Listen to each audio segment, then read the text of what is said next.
السلام علیکم ورحمۃ اللہ وبرکاتہ۔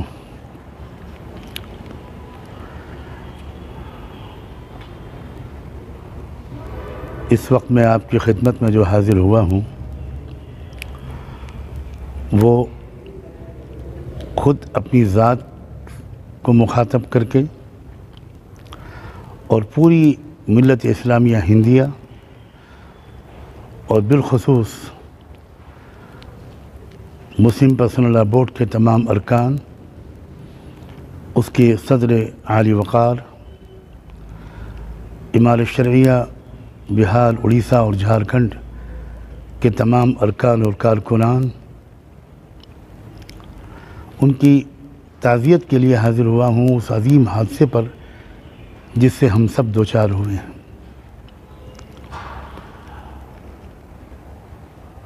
جس قسم کے حالات سے اس وقت پورے عالم میں ملت اسلامیہ اور بالخصوص مسلمانان ہند گزر رہے ہیں، ان حالات میں ہم کو قائدین کی ایک پوری صف کی ضرورت تھی، اور ہو یہ رہا ہے کہ ایک ایک کر کے وہ سارے قائدین رخصت ہوتے چلے جا رہے ہیں۔ حضرت مولانا سید محمد ولی رحمانی بلا شبہ ایک عظیم قائد تھے، اور وہ ایک عظیم قائد کے فرزند بھی تھے اور عظیم قائد کے پوتے بھی تھے۔ ان کو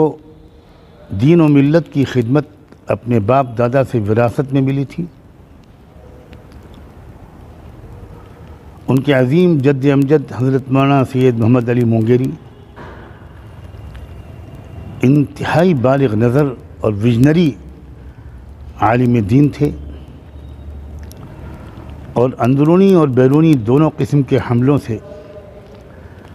اسلام کی حفاظت کے طریقہ کار کے امام تھے۔ ذہانت، روشنی طبع، فراست ایمانی، علمی بصیرت و آگہی، حالات پر نظر، کتاب و سنت سے گہری وابستگی کے ساتھ اپنے زمانے کے تقاضوں کا ادراک اور چیلنجز سے واقفیت اور ان سے مقابلے کے اسالیب پر عبور، اور اس طرح کے نہ جانے کتنے قائدانہ اوصاف کے جامع تھے مولانا سید محمد علی مونگیری۔ آپ اسی سے اندازہ کر سکتے ہیں کہ نہضت العلماء کا تخیل دراصل انہی کے ذہن رسا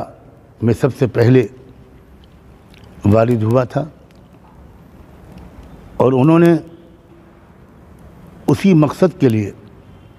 قدیم و جدید کی جامعیت کے لیے بھی اور ملت اسلامیہ کے مختلف حلقوں، مسلکوں، مکاتب فکر کے درمیان متفقہ مسائل پر کلمے کی بنیاد پر اتحاد و تعاون کی آواز اس وقت لگائی تھی جب انگریزوں کی سازش سے ملت اسلامیہ ہندیہ فرقوں میں بڑھتی چلی جا رہی تھی۔ یہی وراثت ملی تھی ان کے فرزند ارجمند ہمارے اسی دور کے عظیم قائد حضرت مولانا سید منت اللہ رحمانی کو۔ میں اس وقت صرف اتنا ہی کہہ سکتا ہوں کہ میں نے بچپن سے جن عظیم شخصیتوں کو کچھ قریب سے دیکھا اور میں نے محسوس کیا کہ وہ دو بزرگ جن کے قدموں میں میں پل رہا تھا، میرے والد ماجد حضرت مولانا محمد منظور نعمانی اور عالم اسلام کے امام و رہبر حضرت مولانا سید ابوالحسن علی ندوی، ان دونوں کو جس شخصیت کے فہم و فراست پر، اصابت رائے پر بہت اعتماد تھا، اور جن کے جلال و جمال کی جامع رنگت کے یہ بہت قدردان تھے، وہ اور کوئی نہیں حضرت مولانا سید منت اللہ رحمانی ہی تھے۔ یہی وراثت دادا اور باپ کی ہم سب کی دانش میں ہمارے بہت بزرگ ساتھی اور سینئر رہنما مولانا ولی رحمانی کو ملی تھی۔ واقعی وہ جلال و جمال دونوں کا پیکر تھے، ذہانت، حاضر جوابی، ظرافت، جرأت، حوصلہ اور شجاعت، یہ الگ الگ رنگ ہیں جو کسی ایک شخصیت میں کم جمع ہوتے ہیں، اور جب جمع ہوتے ہیں تو اس شخص کو وقت کا قائد بنا ہی دیتے ہیں۔ میں اس وقت خاص طور پر امارت شریعہ کے حضرات اور مسلم پرسنل بورڈ کے اراکین، اور اس میں بھی خاص طور پر شعبہ خواتین کی بہنوں اور اس کی سرگرم رہنما بہن اسماء زہرا کی تعزیت کرنا اپنا اولین فرض سمجھتا ہوں۔ تحدیث نعمت کے طور پر عرض کرتا ہوں کہ جب 3 طلاق اور دوسرے اس قسم کے مسائل نئے سرے سے بہت زیادہ اٹھائے گئے تو اس وقت شدت سے اس بات کا احساس ہوا کہ قوانین اسلام کا دفاع کرنے کے لیے، خاص طور پر وہ قوانین اسلام جن کا تعلق خواتین سے ہے،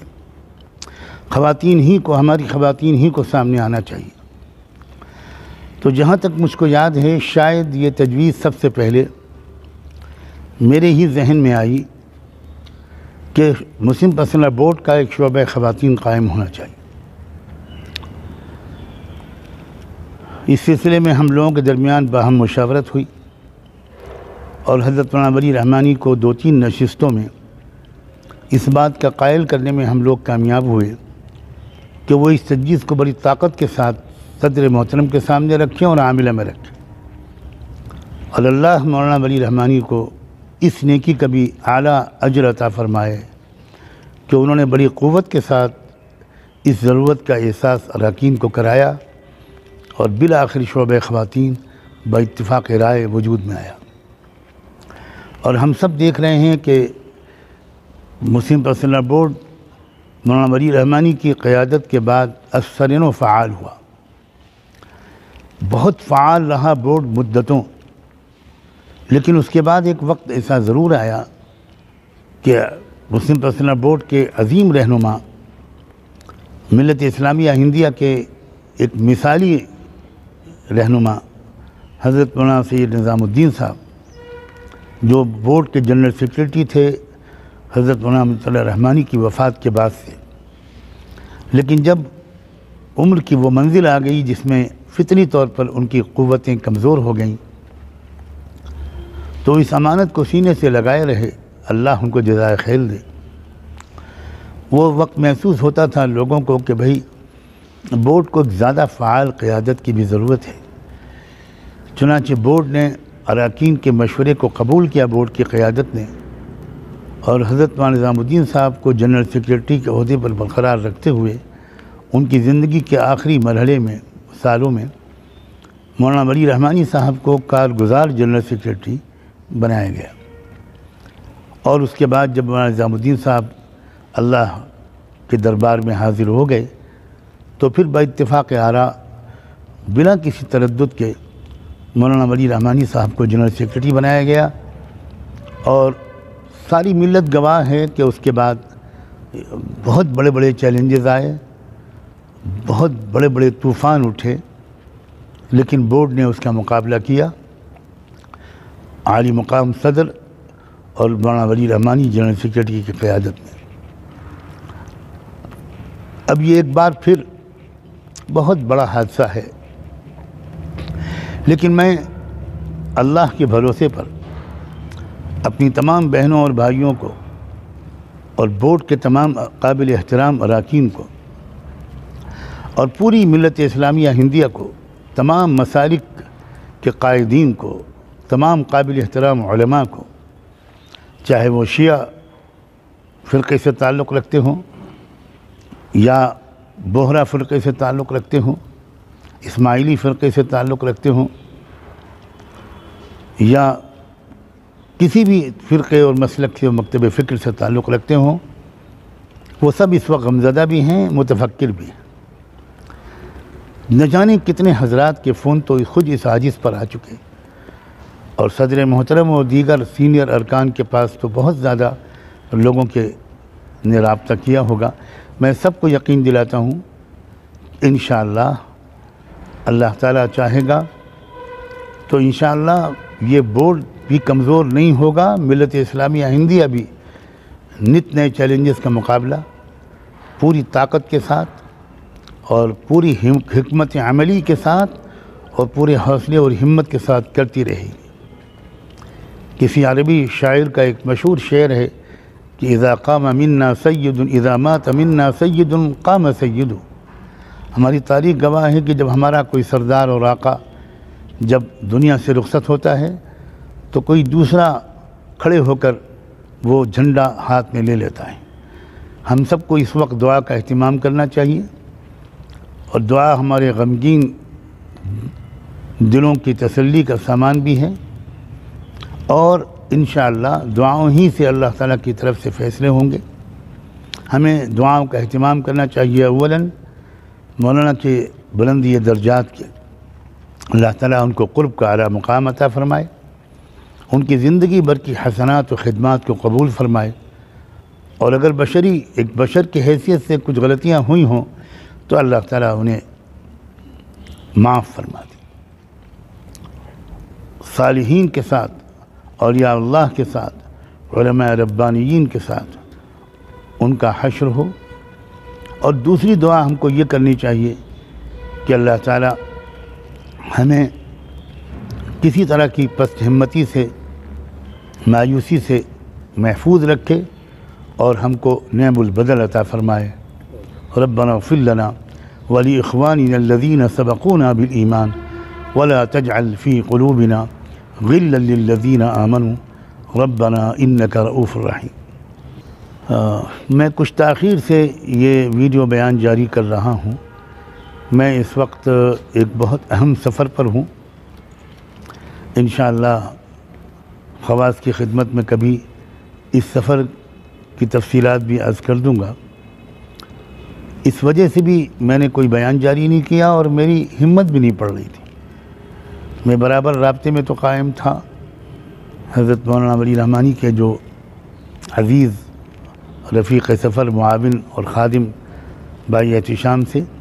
پل پل کی خبریں لے رہا تھا، اور حضرت مولانا کے بہت ہی محبوب خلیفہ، معتمد خلیفہ محترم مولانا عمرین محفوظ رحمانی سے بھی، جو پٹنہ پہنچ چکے تھے، اور ان کی موجودگی کے بعد ہی مولانا اللہ کو کے یہاں رخصت ہوئے۔ یہاں تک کہ رات میں بھی جب سفر جاری تھا مونگیر کی طرف، تب بھی میں برابر رابطے میں تھا۔ تو اس لیے بھی مجھے سفر کی وجہ سے بھی کوئی موقع نہیں ملا، اور ضرورت بھی نہیں مجھے محسوس نہیں ہوئی۔ لیکن کچھ حضرات نے، کچھ بہنوں نے مجھ سے یہ فرمائش کی کہ میری طرف سے بھی چند کلمات آ جانے چاہیے، تو میں نے اپنی سعادت سمجھ کر یہ چند کلمات پیش کیے ہیں۔ اللہ کرے ہم سب کی تسلی کا یہ سامان ہو، اور تسلی کے ساتھ ہمارے عزم کمزور نہ ہونے پائیں۔ یہ تو دنیا میں لگا ہی رہتا ہے۔ ہم سب انشاءاللہ نئے سرے سے عہد کرتے ہیں کہ ہم پہلے سے زیادہ قربانیاں دیں گے، محنت کریں گے، کوشش کریں گے، مسلم معاشرے کی اصلاح کے لیے بھی اور دین و شریعت کے تحفظ کے لیے بھی۔ آپ سب کا شکر گزار ہوں کہ آپ نے میری اس گفتگو کو سنا۔ السلام علیکم۔